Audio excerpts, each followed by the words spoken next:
It's a different landscape, right? If this year, the United States is not getting along with France, then First both off, sides make do a we want visa this to process show? or a challenging process. So we just Like tried. up there. Yeah, I thought. For example, No, it's fine. our club, your club but already has students. We have 11 this year, but our club. It's because of our. All right, hi, everyone. We're gonna get started for a really informative meeting tonight. So hopefully you're all here to learn more about our culture experience to Valladolid. It's gonna be a great time.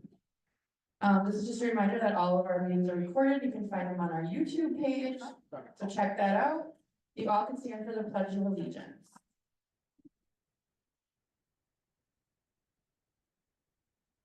Pledge allegiance to the flag of the United States of America and to the republic for which it stands, one nation under God, indivisible, liberty and justice for all. All right, welcome visitors and guests. Alicia, do you have any of that?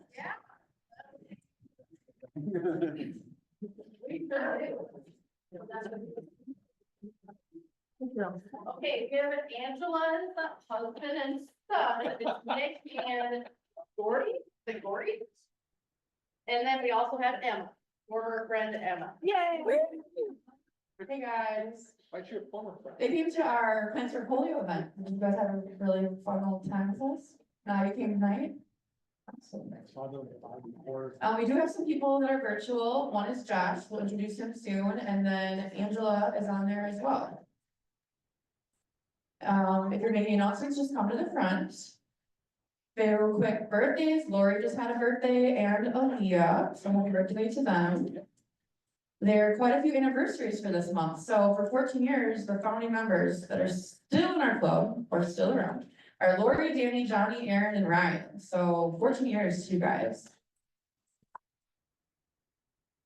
And then we have Ben Addington with 11 years, Justin with 9, and Marissa with 9. Our member of the month, went really quick. It's Dustin Lukey. We'll put this on our Facebook page too. But just so you can get to know a little bit more about him. We'll go through it all, but it's really nice to have him part of our club. And have someone draw another one. So I'm gonna have Dean draw another one. Shake this all up. He's writing a check. I'm gonna swirl those up. Swirl them all. I want to pick a person. It's gonna be the member of the month for next April, for this April. Maybe it'll be you. Right down here. All right. Who is it? Jenny. Jenny AH will be our next member of the month. Thanks.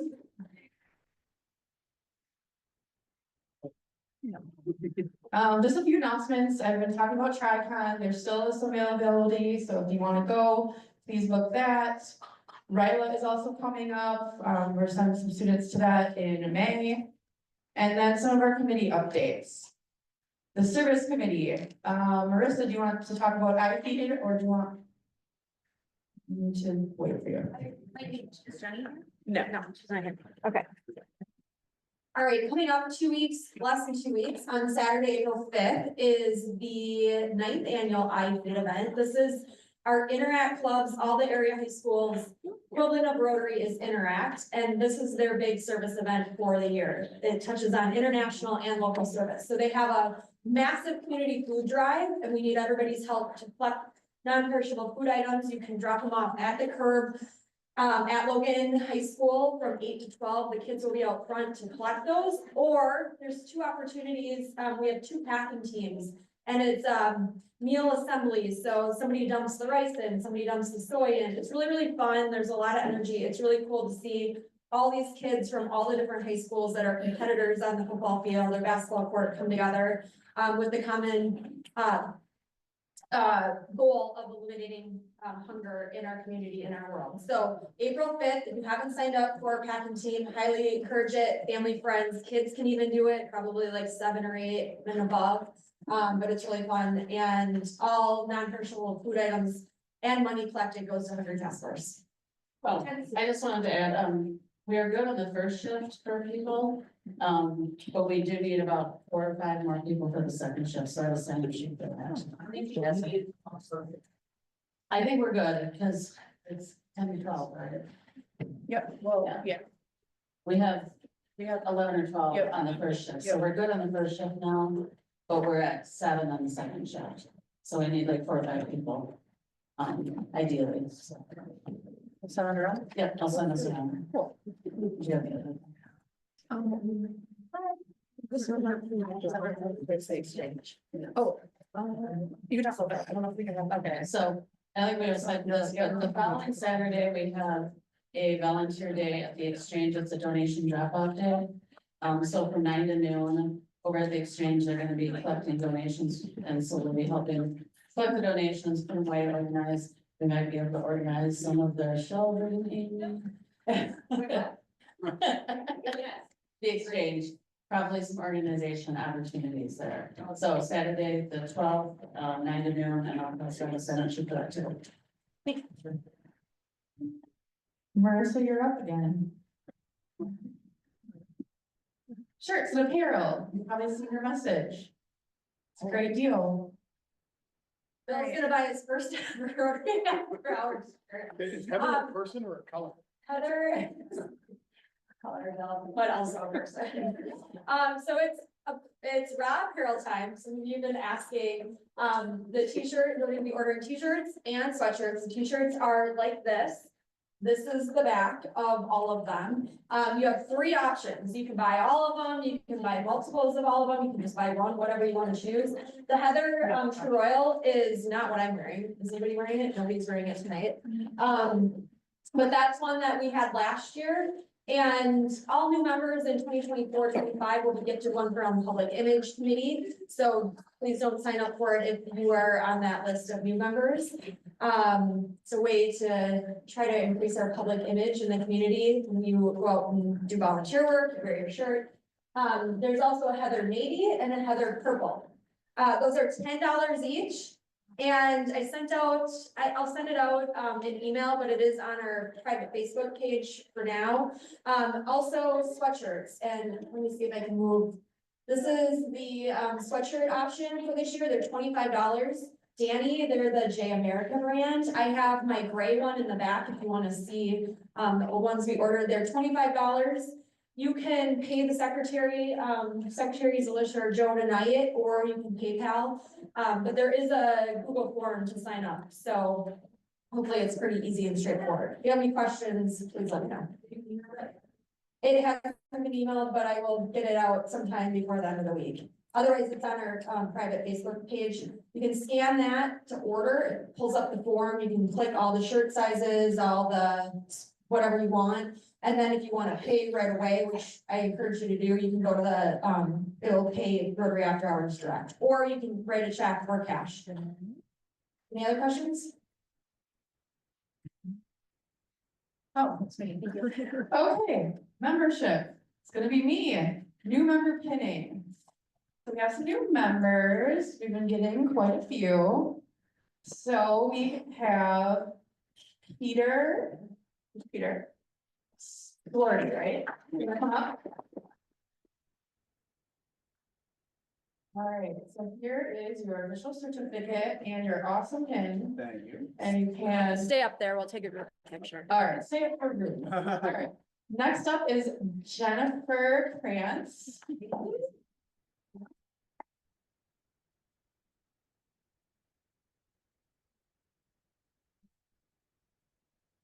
Official. And then the other one that we have left is Susan, and we will pin her when she comes back from her trip. Get over there.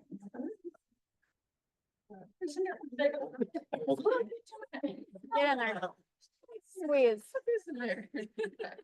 1, 2, 3. Nice.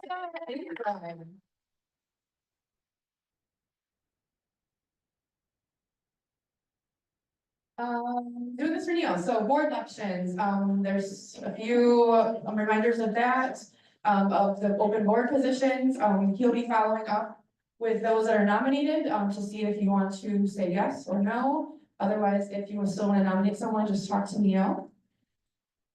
Foundation committee, that would be Marissa again. Got a good I think I only have taco in my mouth. All right, so those of that were there at Pink Portfolio at Pearl Street on Friday, we announced our Shark Tank winner, or Laura announced our Shark Tank winner. And I just want to give a big shout out, let's give a round of applause to all of our pitchers.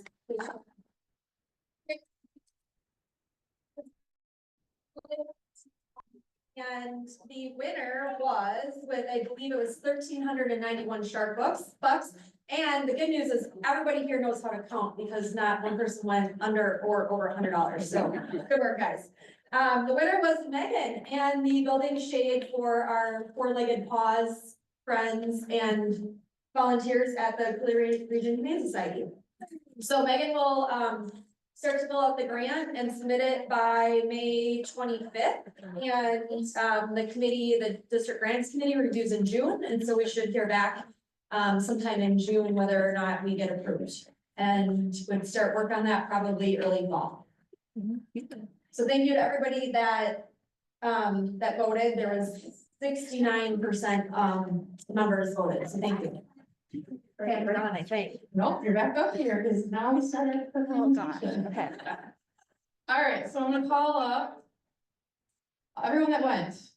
Angela, Linda, Jolene, Sister, Nicole, myself, Marissa, Father Bill. All up to the front in these lovely chairs. Okay.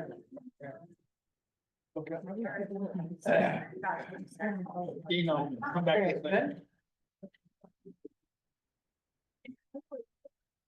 Do we bring something up with us or do we have to be? Yeah, okay. Like, she'll go a little, it looks like her.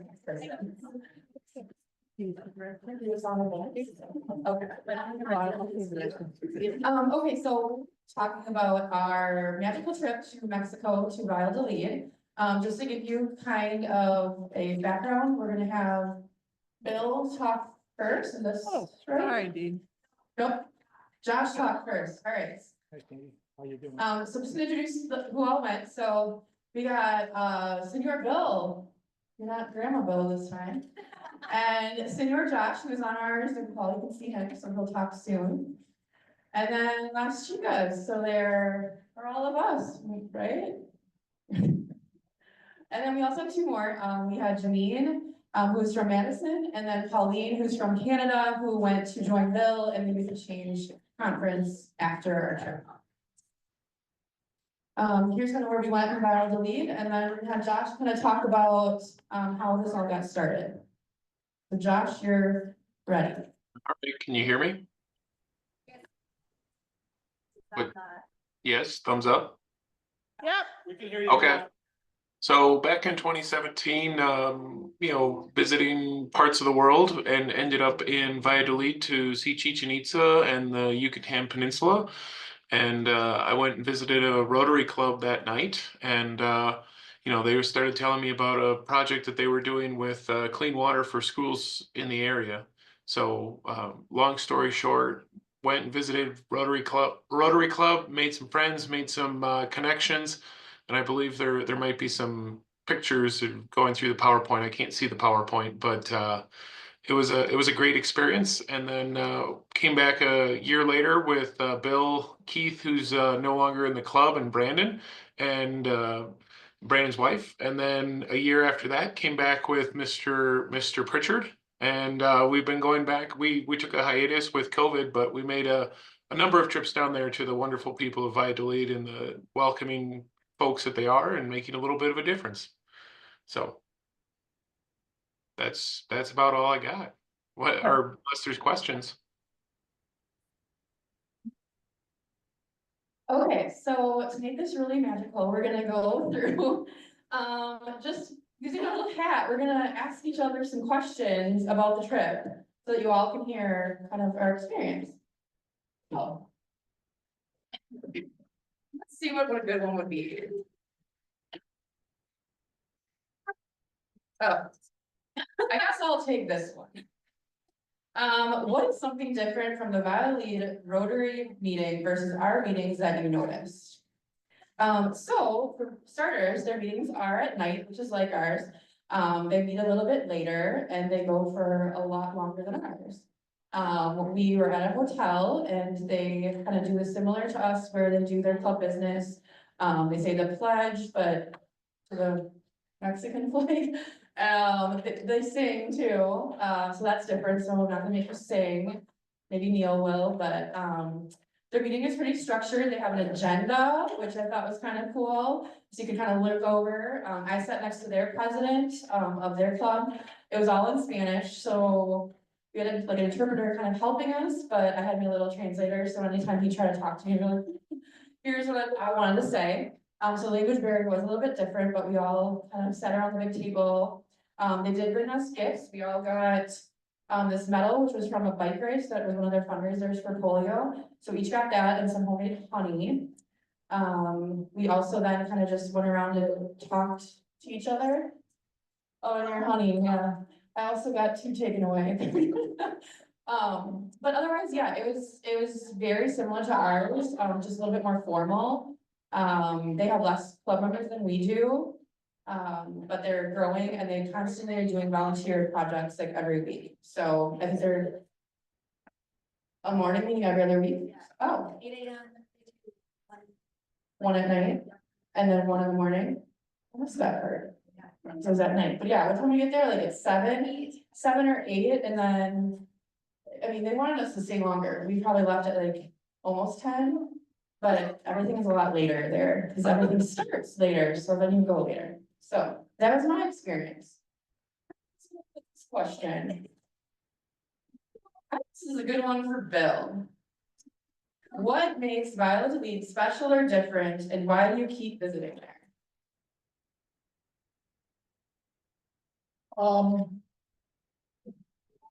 Well, you know, most of us, if you've been lucky enough to travel, we know that when we travel, it makes the world small, right? That you get a chance to see this big world and it comes down to, just like most other places, neighborhoods and people and families and the like.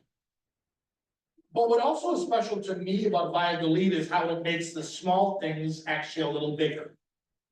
And what I mean by that is, I would wager that the vast majority of this room has probably visited Mexico.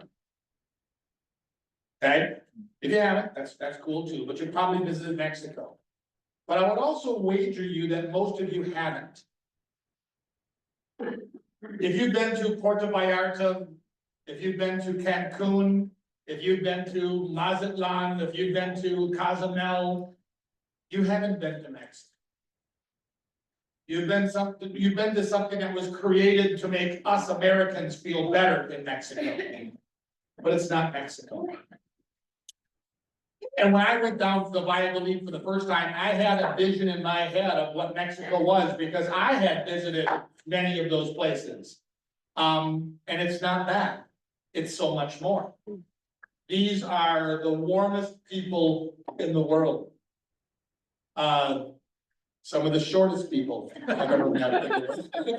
Yeah, they are kind, they open their hearts and their hearts to us everywhere. You didn't feel any of the tensions that our world places upon our relationships with our countries. That didn't exist, because these are real people in a real country with real friends that were there showing them hospitality, showing us hospitality. And from the first time I met him, I was hooked. I was hooked by that gratitude for what we do, that openness to try to engage. I mean, to engage with a couple of clowns like myself and Josh says something about these people, right? They are remarkable, remarkable people. And so for me, going back to Valladolid, even though I still am lucky enough to travel with people like Josh and other people most of the time, because I can't find my way out of the paper bag down there, it feels like home, and it feels very, very comfortable. I hope that someday you guys will have a chance to feel that same beyond camaraderie, the friendship that they extend to all of us. That was lovely. Pretty good. I'm gonna go with Mother Jolene down at the end. How about, what moments felt like you were stepping into a different world and most surprising to you?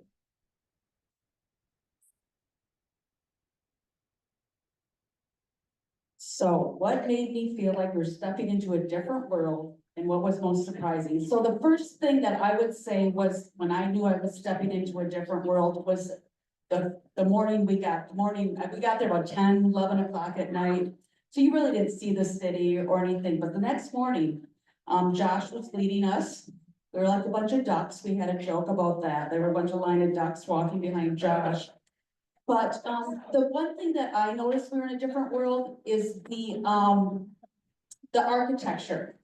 When we looked at that village, or the town that we were in, we were going through the square, and you could see, very old weathered buildings from like the 1500s, which we found out later. And you could see, newer, things that were remodeled. But what's interesting to me was just the architecture that we saw, the streets and such. So that was like the first thing that I noticed in the day I was there.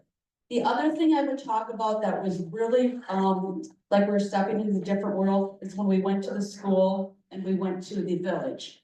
So we walked into the school, very one room building. We went into the village where we donated the stoves. People were living in huts. If you think back to like Gilligan's Island, if you would, the huts kind of looked like that. There was hammocks in the hut. There was people living there, very poor. They were proud of their chickens, that was a sign of wealth, how many chickens they had. And, so a pig, I think we saw as well. So those are the things that I really can say that really took me and no, I'm in a different place. But I think what really was the most surprising to me, and this kind of touches on what Bill said as well, is, here in the States and in other places in the world, many of your relationships are very transactional, right? So it's, we get something, we give something, we have a conversation, hi, how you doing? But what was really, surprising to me and what will make me go back on other trips like this was the true gratitude and the true emotion that we saw from the people that we helped in that country, and the Rotary members as well. It was true emotion, it was true gratitude, and, it was really, that part of it really inspired me as well. All right, let's go to my sister Nicole. We shared bunk beds, so that's why we're sisters now. She was on the upper, I was on the bottom. It was a great little time. Every time she moved, I thought I was gonna die, but it all worked out. How about, as you journeyed to the village and the school, what was it like? So, as we ventured into the village in our bus, we went down a little beaten path in the middle of the Yucatan forest or jungle side. And it looks like, should we really be here, is what I remember thinking, like, is somebody gonna come out with a machete and like, I'm just kidding, it wasn't that dramatic, but, it was a little, but so as we pulled in, we saw a village and we were greeted by our ambassadors from the Rotary Club from Valladolid, with warm smiles. We took a picture next to the sign and then we entered into the school. So this schoolroom was probably what, the size 12 by 12, yeah. There was a big mural on the wall. All the kids, of course, were snickering and staring at us. They were all elementary school age, probably like 6 through 12, just about, with one teacher. And what I remember the most is seeing them in uniforms. And what Bill had pointed out actually is that they don't normally wear that to school. They dressed up for us. And so even in their best dressed clothes, they were still unmatching. It was too big. Their shoes were a little holy, I noticed in one of them and such, but they still dressed up for us and that was their best for us. Another thing I noticed too in the schoolroom is that, we have all matching tables here, right? When you look around, none of their desks were matching. There was like a white fold-out table with plastic chairs. Another one was a wood table with wood chairs, just kind of thrown together, right? They made do with what they had. So there was that one room, and then we ventured into a second room, is which they call the library. In that library, they had, what, probably 20, 30 books, not even. And, in that village, they not only speak Spanish, but they also speak Mayan. And so something they were looking for is more Mayan books. And what I thought was also really cool though, because I'm a Marvel fan, if anybody is, they had Mayan Marvel. I think it was like Superman, Spider-Man. I thought that I kind of geeked out, but, and they are looking for more books, but also in that library, they have Wi-Fi. And they have what, do they have any computers? One computer for about, what, 20 kids to share, where they can see the world and such. And so after we went in the library, we visited a very small playground. It was very primitive, but it did the job, and this is where Angela taught them how to whistle. When you whistle. Let's do it.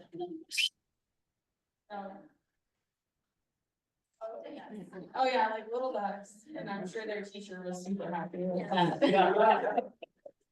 For the rest of the day, but when we went into the playground, this is where the water fountain was, the filtered water, where we looked at, and it definitely worked as it sprayed like probably 5 feet.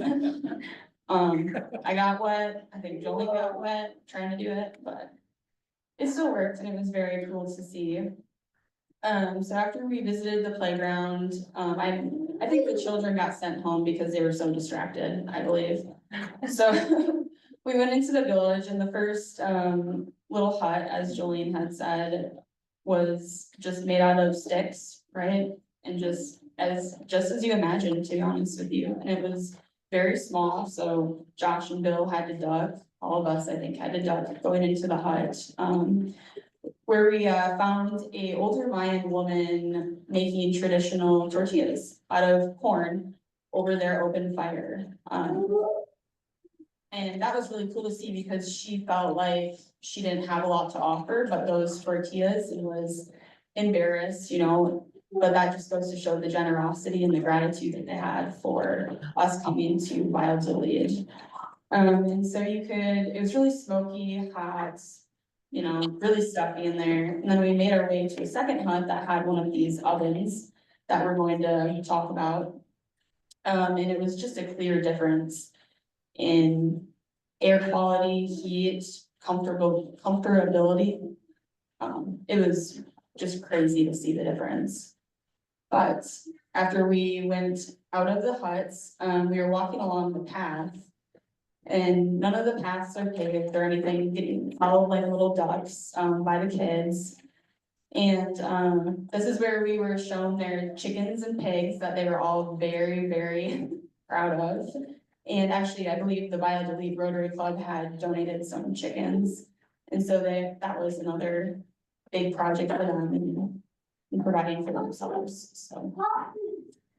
One other thing that I really noticed too, and this was just in general, how much of the people wanted to show us their culture. Even though there was a clear language barrier. They shared everything. Google Translate was great. They would show us things, pick berries, show us how you crush them. I can't remember the pork meal that it was called, but the rub, then they cook it underground and such, but it's just a little bit about the village and the school, but it was very touching to see and talk to them. Two quick things. That water filter was the work of Josh and the teams that went earlier, if you didn't catch that, okay? So this water filter is the water comes out of the ground there incredibly hard. Like the hardest water, it's like white, milky white when it comes out from the aquifers. It's 400 feet plus of crushed limestone. And so when it comes out, it's so hard that if they drink it untreated, it actually gets buildup of calcium deposits under, and if bad, they can't move their joints anymore once they're in the teenage years. So the water is very clean, it's just too hard. And so what Josh was able to discover is water softeners, I'm gonna say, more than a water filter. That actually virtually every one of the middle schools throughout the Yucatan, through our work of this club and some other Rotary club, now has a source of filtered water, that they don't have to drink that regular water in place. So that's something to remember. And second, the thing that I'm most floored about every time I visit. You know, our lives are so hard. You know, I've had a bad day. Somebody cut me off in traffic. I had to wait in line to get lunch today at Lindy's. It was terrible. I was so irritated. And yet when I go to those villages, I've never met an unhappy person. I have never met anyone there who is sad or pissed about the world they find themselves in. They are in bliss and happiness where they are. We create our own happiness. It's not what we have that gives us happiness. It's where we are and what we create that makes us happy. And I'm always reminded that every time I go into these villages to say, oh, Jimmy Crickets, Bill, settle down, right? You've got it really good, and these people also believe they have it best. They wouldn't trade if they are so happy. Where they live right now and what they are doing. You're good. How about Marissa? I think, yeah, we'll go to Marissa. What wisdom would you share with Rotary After Hours members when future opportunities to travel to Valladolid or any international Rotary trip are presented? What advice would I give? Well, I just found out I celebrated my 9-year Rotary anniversary, and it took me 9 years to go on an international trip like this. And I think that's my biggest regret. I honestly had no idea what to expect. I usually am a planner. I usually do research. I literally just showed up. Thanks to Josh for planning and everybody telling me where I needed to be. I showed up. I thought we were going to the middle of nowhere. Actually, Valladolid is a very, very charming city with so much colonial architecture. The, what do we call it? The Rodeo Drive of Mexico. Just super charming, never felt unsafe, even when our Airbnb block broke and we had to literally have the guy come block. It was only 11:30 30 at night, on a come Friday. lock it up. But my advice to all of you is don't be afraid. And I think about a few years ago when the theme of Rotary was Rotary opens opportunities. And it truly, truly does, like just saying yes, the opportunities that opened for me by saying yes to this trip. I often will say that Rotary has been one of the biggest blessings in my life. The network that I have locally. Dad's gonna cry and then I'll start crying, so I'm not gonna let it. I always think like if I got stranded on the side of the street, I could call one of 300 Rotarians in this city and they would come and rescue me. They would come and help me get home. And now I have friends in Valladolid, Mexico that would do the same thing. They literally would take the shirt off your back and give it to you, and I experienced that. When I was trying to make conversation at breakfast one morning, you're at John's, which looking at the outside of this building, you never know that there's like this multi-million dollar gem of a museum inside. You would never know that by looking at the walls. And then you go inside and you see this amazing gallery of art that he lives in. But I was making conversation with Carlos and using the translator and talking to his wife. And I was trying to make conversation and I commented on his Polio Now bracelet. And he literally took it off and gave it to me. And so when I say they would give the shirt off their back, they truly would. And I feel really blessed that I had this opportunity, and I thank Bill and I thank Josh for giving us that, because I don't know that I ever would have ventured to Valladolid. It's, I'll just end by saying, of all the times I've been to Mexico, especially this year, this one takes the cake. You can go and sit in a pool and drink all the margaritas that you want. But having the cultural experience, whether it's in Mexico or Africa or Sweden or Switzerland, wherever it's gonna be, a completely different life-changing experience than what your typical all-inclusive vacation would be. So do it, say yes, you won't regret it. All right, we got two more people left. How about Linda aka Angela? Do you know why we call her Linda? Yes. So Angela was Glinda in the Wizard of Oz, and I never knew that until this trip. And so we had to do like a fun fact, and she said, I'm like, no, I'm like, oh my God, you are, you're Glinda. And so then that was her name, and now you're Glinda. We all have names. Call me Big Ann. I think Glinda. You even brought it up at the meeting, you're like, my name's Glinda. All right, Angela, Linda, how did this trip affect your view of Rotary? Well, it had a huge impact because I had no idea what Rotary was. I moved here after being a teacher for 35 years up north, and just always involved in community and church, and obviously being a teacher, school. I have my master's in servant leadership. Oh, And so I was looking for something like this. Something was missing, and my good friend Jolene, she said, why don't you come along with me to Rotary? And I'm like, what's Rotary? I know they do the lights. That's all I knew, that Rotary does the lights. And they do a fantastic job with the lights, but I'm like, what else? On the first meeting was when Bill started talking about Valladolid.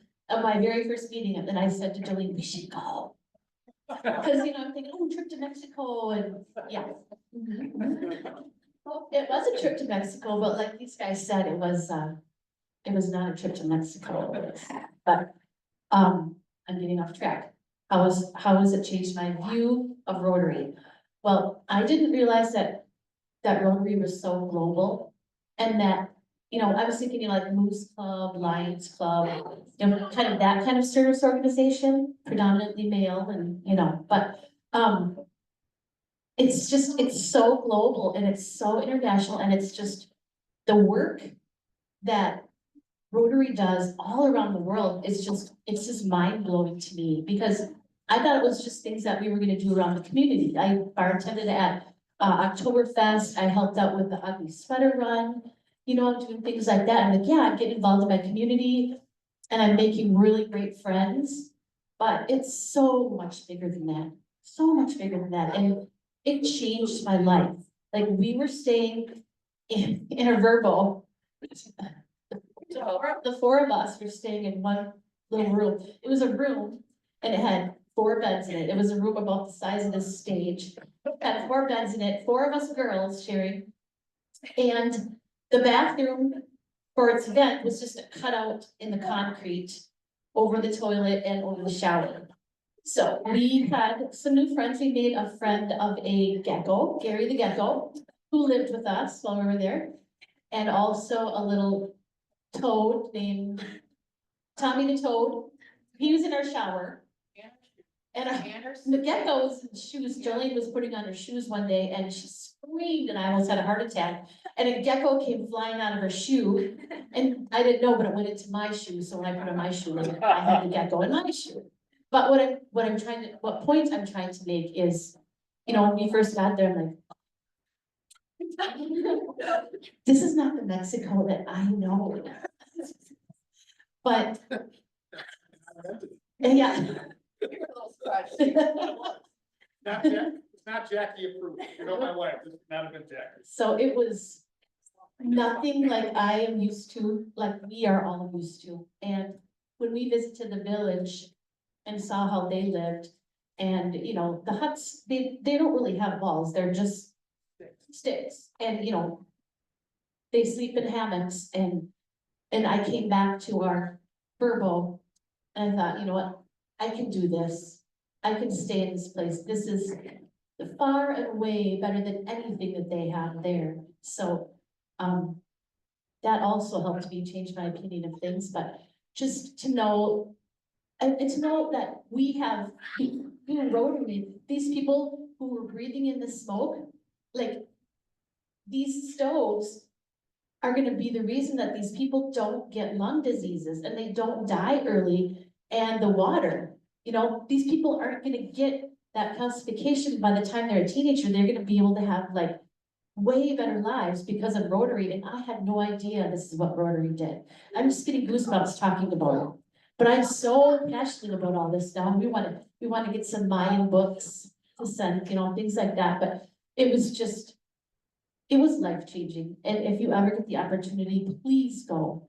Please go. It really changes your perspective on everything. And, you know, going down there, I was nervous because of all the tensions between the United States and Mexico with the tariffs and the deportations. And, you know, I didn't know if we were gonna be greeted with, you know, anger or what, but they were so loving and giving and kind. And like she said, they would give you anything. And it just made me realize that people are people.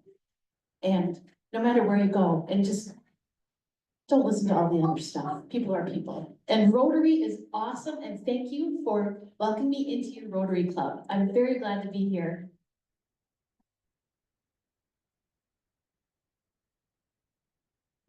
One question, then we have one overall question. This is for Josh. You alert over there? I'm here. Wake up, Doug. Okay.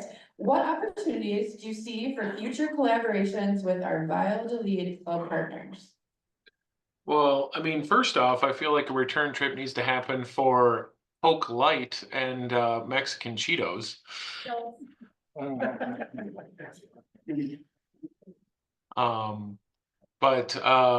I think there's a lot of opportunities, right? We've been partnering with the club in Valladolid for quite a while. You know, there's opportunities to do more ovens, right? To help them, you know, be healthier. One of the things that I don't think was mentioned, you know, they have a burn unit in the hospital specifically for, you know, children that stumble onto these hot fires and burn themselves. So there's so many benefits.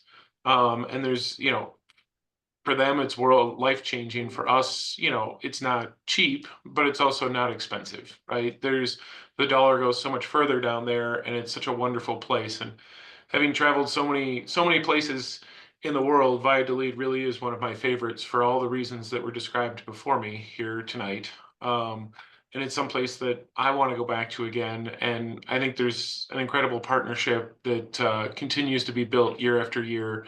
And you know, more ovens, potentially a global grant is something Marissa's already been talking about. So, and more trips in the future. So I think the sky's the limit, and we can dream as big as we want, and continue to make a difference. So. Thanks, Josh. Did anyone else have any like more memories that you want to share? This place wasn't that bad. This place wasn't that. It wasn't that bad. I had to look in Valladolid, a city of 50,000 with a lot of tourists, for a place that would sleep 9 to 15. Right, and so I found this place that, sleeps 15. 4 bedrooms, that's great. We did have a lot of challenge finding out what the 4 bedrooms were made up as. Josh and I were a bit nervous, right? There were 7 women and 2 of us, and we didn't know how this was gonna work, right? So we finally got that answer back, and my room was very nice. Josh, yours was very nice as well, wasn't it? Yeah, we had the masseuse came in every day. It was fantastic. I was in great shape. I had the penthouse, but it wasn't bad. But I'll be honest, when we checked in, and I'm not kidding. In my life, I've been married for 35 years. Right, and my wife is my best friend in the center of my life. But I measure everything on what she thinks is okay or not okay, right? So when I walked up this place and opened up, I went, I'm not quite sure this would have passed Jackson's pass nothing. It was clean. It was very clean, and everything was fine. It took me 4 days to figure out how to turn the hot water on. That's all. And when it's hot down there, by the way, I was very glad not to find the hot water for most of the time. We were there in the winter, and it was only 90 something degrees. You can imagine in July, it'd be really hot. But the place wasn't. It wasn't that bad. Although standing in the street at 11 o'clock at night, and here's I got the best story. So the key didn't work, right? So you put the key in the deadbolt, you turn it, it's not open. Well, of course, with such strong leaders in Rotary, they didn't believe I knew how to open a lock, so they all had to take a different key and see if their key would open the lock. What a surprise. the lock didn't open, right, no matter what it was. So I called the VRBO guy who's about 15 minutes away. You know, while we were there, at least a couple of people walked up. Speaking Spanish, most of us didn't speak any Spanish, asking us if we were okay. At 11 PM at night, right, on some back street out in Valladolid. There was a bar across the street, so we kept stuff away from it. Yeah, so they're just such remarkable, wonderful people. And I'll never forget that place. That place was you had to see the shower. The shower was, it had, like, I had like 5 knobs, and I could not figure out how to turn them in any order that turned into hot water. Anything? Where? Where's that? What about your Jaguar? Oh, okay. Do I really need to bring that thing out? Okay, so we went to chicken pizza. Well, we call it chicken pizza, I can't say it. Jungle. I can't believe you're making me do this. I'm not. My kid eats it. I'm doing it just, so. Also, there's all these like vendors everywhere, and you hear this like Jaguar noise. I'm like, oh, there's this like Jaguar over there. But no, it was my cougar call. It's got Jaguar. Really loud and like, so I had a lot of fun when they would get in the kitchen. I would do it out my door and die laughing. Cause you would jump and Swear. so everyone kind of had one of these, and then Bill bought me this, Okay, not everybody had one, every vendor had one. but then I have one now. We bought you one because you were so enamored. And so it's my cougar collar. You Do it again. want me to do it again? Oh god. So you're supposed to like blow and then go. Okay.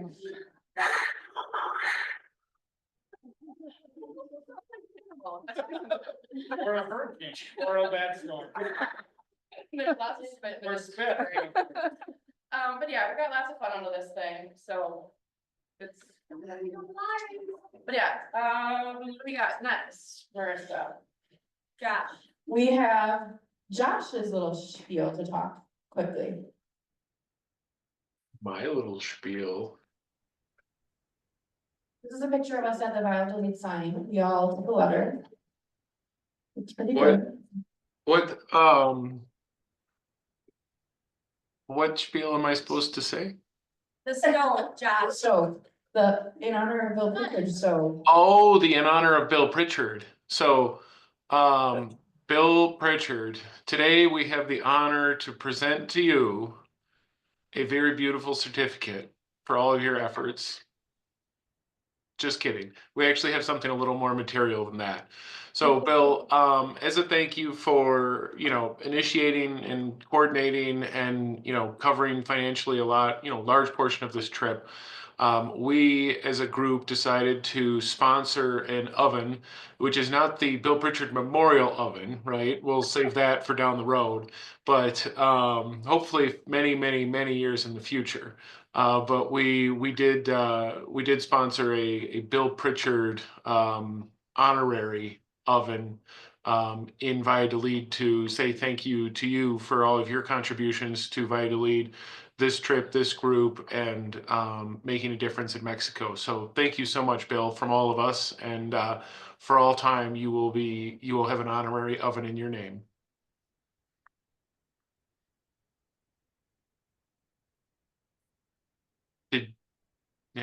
Does Bill have anything to say?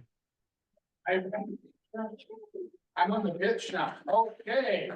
So you'll see in the picture here the eco ovens that were put into the different huts. And there's a little backstory here too. Again, this is these little ovens were not immediately embraced by the people in the community.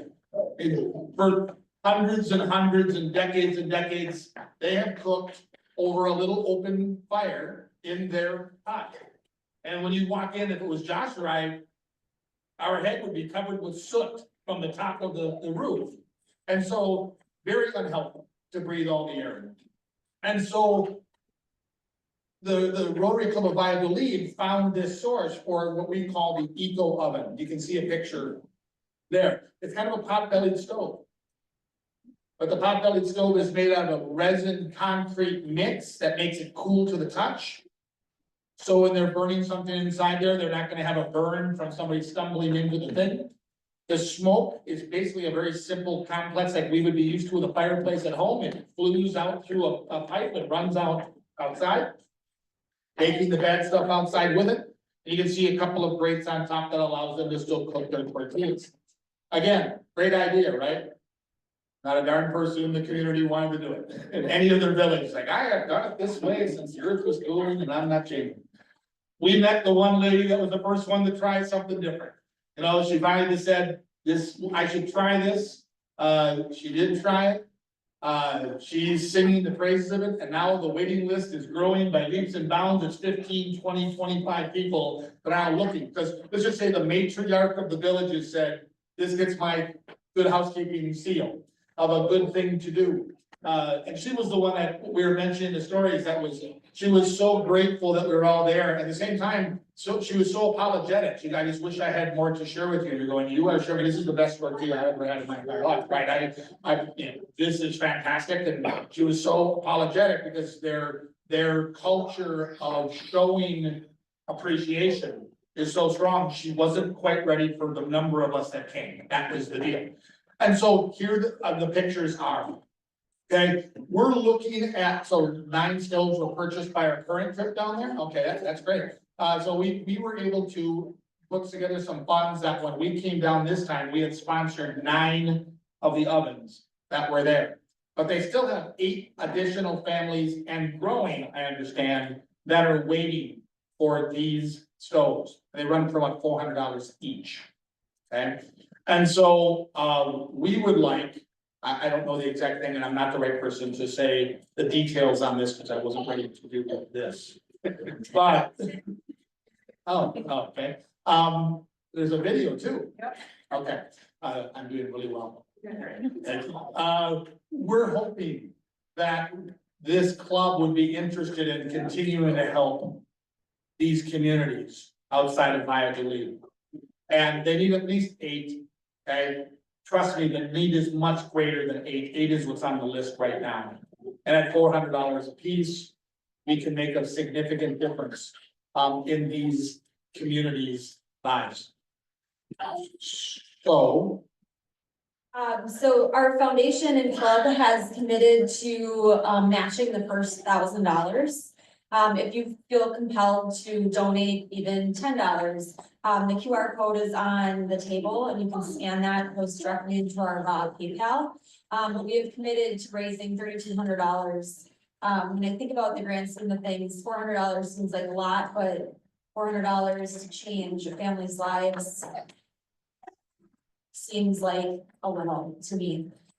So we reached out to Antonio, the president, and made the commitment to him that in the next few weeks, we would come up with that $3,200. So if you feel compelled, feel free to PayPal, we really appreciate it. I'm gonna just play this video really quick, hopefully it plays.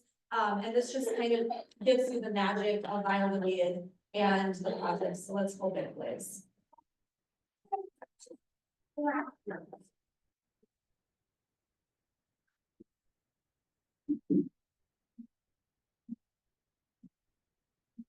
Rotary friends. Greetings from the Valladolid Mágico Rotary Club. Our lovely colonial city is located in the east of the state of Yucatan, Mexico, and we have a great tradition in the Mayan culture. During the Rotary year 24-25, our group has chosen the village of Societe as a Rotary community. This beautiful place located just 12 kilometers from Valladolid has a population of around 200 people, most of them young adults, teenagers, and children. Our group seeks to have a long-term impact in the community, offering not only one-time specific services, but also helping to improve the productive capacity of its residents to achieve a better future.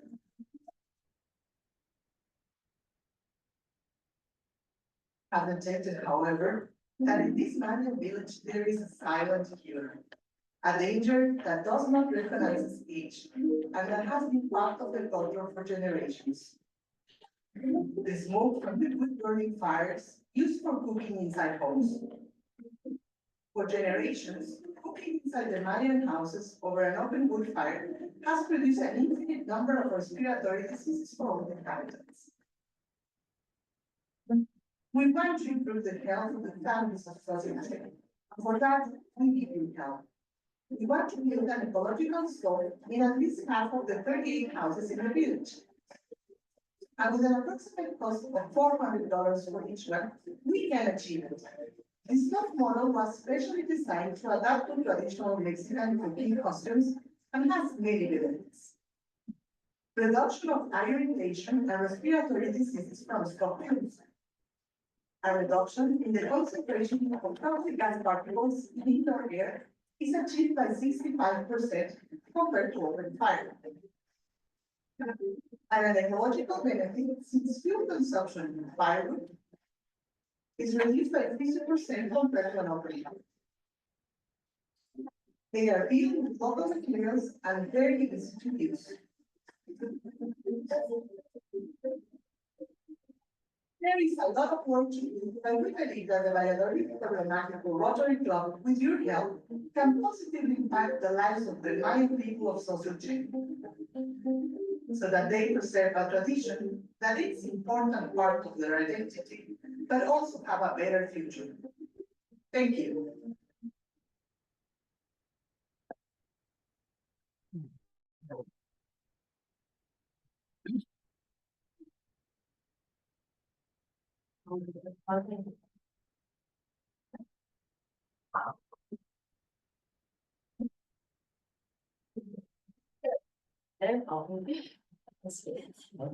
I might have just closed it actually.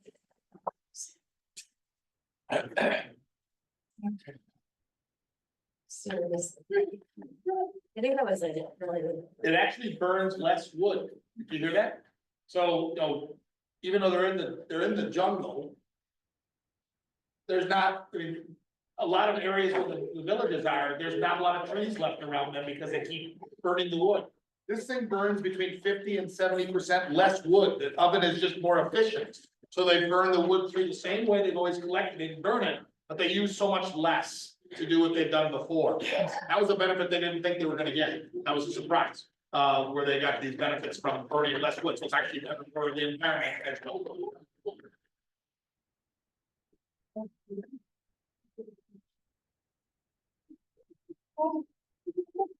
Hey, Josh. Hey, Josh. Big Josh. It's really big.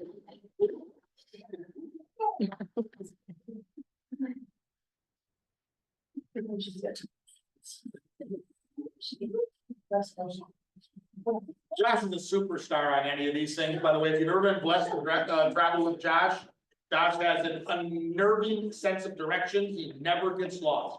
Honestly, he never does. So you walk out of a building and Josh will just start to walk. And then everybody else will look at where Josh is walking and follow Josh wherever he's walking. And that's where the ducks come from, because as the oldest guy there, I couldn't keep up with how fast Josh would walk. So I was always in the back of the group trying to keep up with everybody else that was moving along. Yeah, Josh is remarkable, a fantastic leader on these trips. And sidewalks are this big, so we had. They're very- Wild. Okay, so here's just a little card from all of us, Bill, and we'll put you in touch with the. In memory of Bill Pritchard's stove. But yeah, just, I hope that you all like got to learn more about where we went, and really, if we have another trip in the future, which we will, just to take in what we said, ask us questions.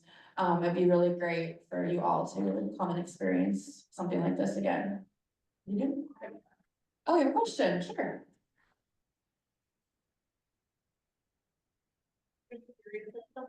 Talk about, and I got, a group of persons, totally lately, but like our, big letter on making money for things like this, so can we talk, what if we can get the check, or do we have to? Yeah, I guess that would be my question, like, I don't think we've done in big. For a while, so there we talk about that, or is that?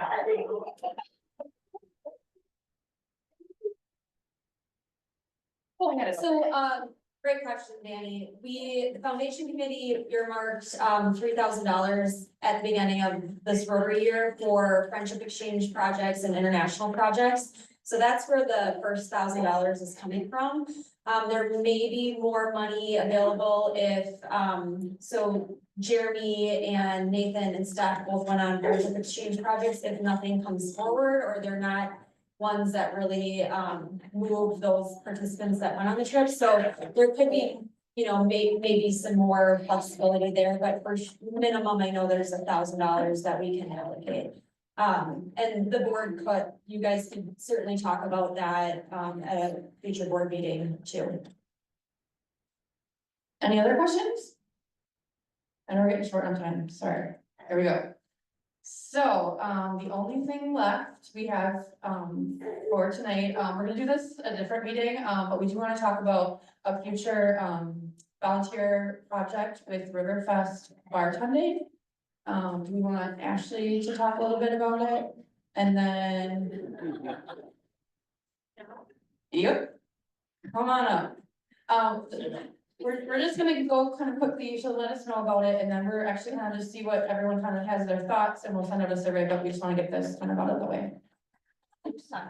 Yes. Okay, so, I was approached by Riverfest to see if we wanted to do bartending at Riverfest. That would include providing volunteers for the length of Riverfest through all of the shifts. It doesn't have to be our club members that volunteer for all these shifts. We could partner with other clubs or other organizations. And they expect to make about $7,000 to $8,000 throughout that time. So plus tips. What's the time commitment? What's the time commitment? Is it like, It's like 11 till midnight. Yeah. 11 AM. So they have to midnight, how many days? 4 to 5. I'm sorry, it wasn't, I would have loved. We would have to staff it all. I understand. Yeah, we'd have to staff it all or That's find my hearing. volunteers to staff it. how many volunteers for each shift? Big shifts, like big acts, so there's some that gets taken. It's a big end. Yeah, it is, it's a big ask. So it happens over July 4th, so I know people travel and stuff, so. Yes, Personal experience, you're not gonna make $7,000 or $8,000. I think we can show you the numbers of what you want to do. So, yeah, so the JCs, previously did this for the past like 40 years. I'm the current treasurer for the JC, and I have all the accounts, so we will not get that amount of money unless they bring in like more than all of their money. And this year's headliner is there's no bottle voters anywhere, site, there's no excitement for Riverfest this year. So it's a long shift, it's brutal. great. It's not, Yeah, but like I said, if we did decide to do it, we'd be responsible, I think, for helping bring volunteers, but I don't think it falls solely on our club to be every volunteer shift, but I think it's important to take into account your experience. So. all the board, full board with, experience on the other board. Their idea of hanging out for the fest and getting shit-faced drunk, pardon my language, but is. You're not there, But there's normally one of their board members solely throughout the entire. It's not pretty. The JC started Riverfest some years ago. And for them to back out of something they started. It should show some. I think we can.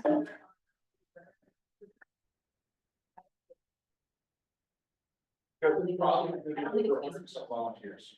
Yeah, I think. We can send out some more details. I think because it's new, we could negotiate, say, like, saying, like, we want a minimum of this and we get, like, write it into the contract. I can't personally say on behalf of the club, yes, I think we should do this, because I'm always out of town for the 4th of July. So I think, it would be an opportunity to make money.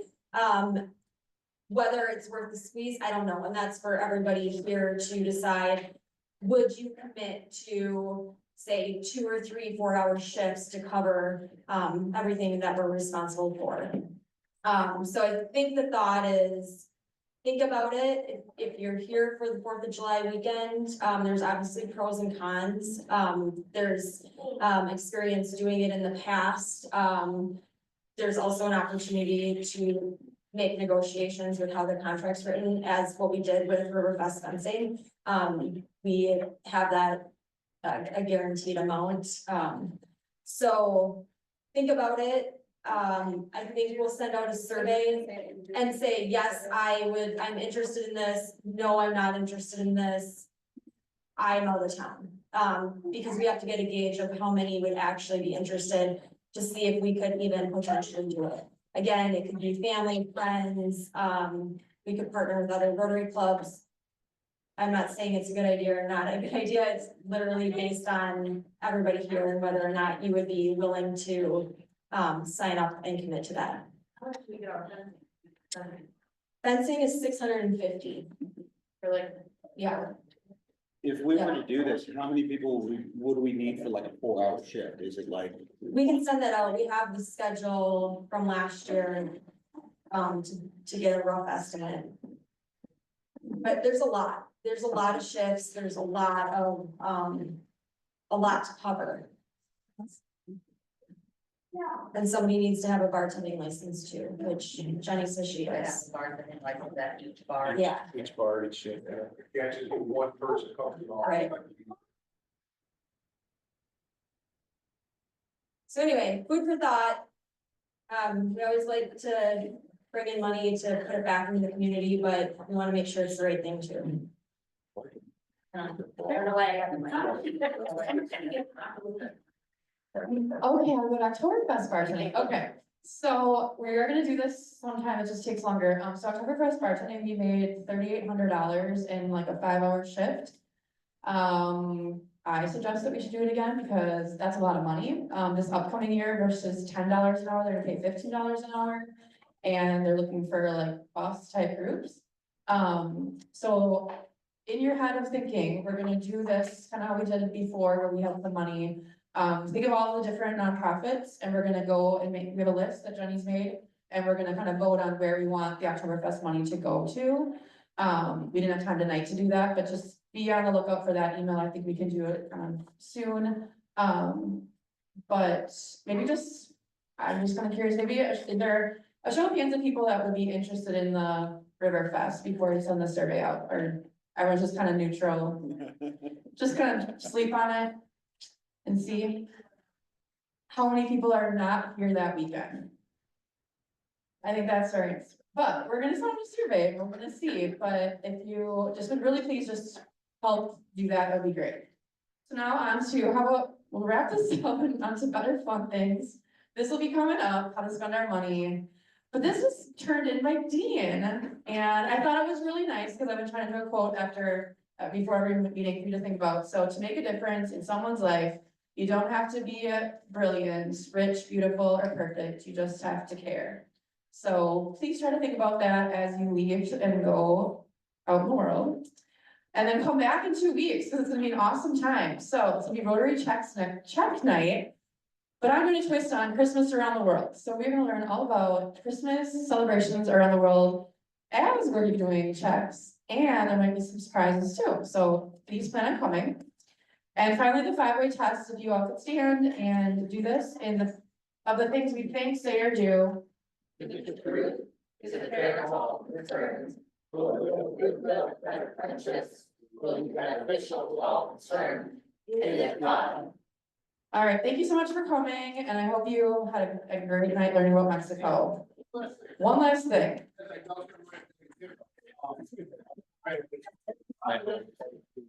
For 8 years, my wife and I. We tried to adopt, the mother who was supposed to let us have her little baby, goes to us 2 weeks before she was born. We were told she couldn't get pregnant, we were told she could, then I'm old and. What was the math on that? October 2nd. We were having a child.